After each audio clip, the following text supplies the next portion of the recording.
Les grandes chez moi m'ont dit, si tu fais du raga, va falloir que tu fumes du shit. J'ai dit, bon, j'arrête, je vais faire du rap. T'es né où et quand ? Je suis né aux Abîmes, en Guadeloupe, le 28 décembre 1977. Ensuite, en 1985, je suis arrivé à Orly, en métropole. C'était comment de grandir à Orly ? Enrichissant, mais dangereux. Ils faisaient quoi tes parents ?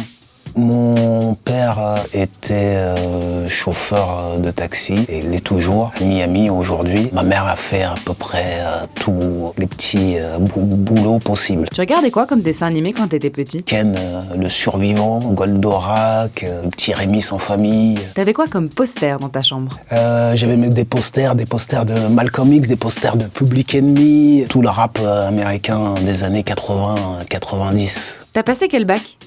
J'ai pas passé mon bac, mais je compte le passer en candidat libre dès que je vais trouver du temps. À 42 ans ou 43, 44 ans, je le ferai. Je trouve que symboliquement, avec tout ce que j'ai défendu tout au long de ma carrière, ce serait un symbole très très fort. Quel film t'a marqué quand t'étais jeune ? L'un des premiers films qui m'a marqué, c'est Boys in the Hood, sans aucun doute. Manu Kay de la Mafia Kinfry nous avait ramenés pour voir ce film qui m'a beaucoup touché. Comment t'as commencé le rap ? J'ai commencé par la danse et après j'ai commencé par écrire des textes. Au début, quand j'écrivais des textes, Manu Kay m'aidait un petit peu, puis après au fur et à mesure, j'ai écrit seul. Comment s'appelait ton premier groupe ?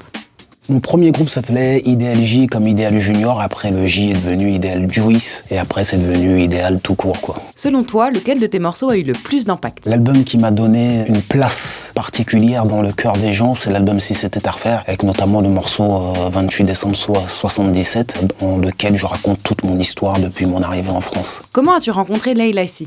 Alors j'ai rencontré Leila Si en 2008. Je cherchais quelqu'un qui puisse s'occuper de toute mon image, mais je pense qu'elle pourra nous l'expliquer elle-même puisqu'elle est là. Alors Leila Si, tu peux passer devant la caméra pour une fois. Voilà. Hello.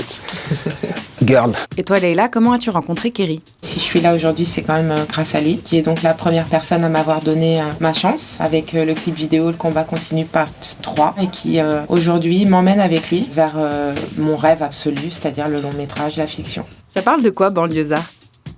Banlieusard, c'est l'histoire de 3 frères donc, qui ont grandi en banlieue et ils ont chacun d'entre eux une trajectoire assez particulière. Donc il y a Kerry qu'on découvre pour la première fois en tant que comédien, une grande découverte pour moi autant que je l'espère pour vous. On sent à la fois que c'est un premier film mais avec beaucoup d'émotion et de sincérité.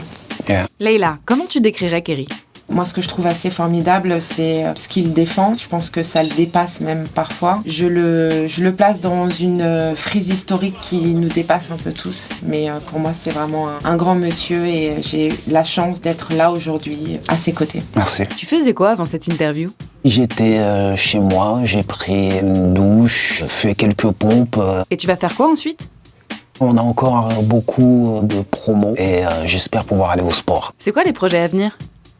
J'ai 1 ou 2 synopsis qui se promènent un peu partout, donc beaucoup d'écriture pour le futur.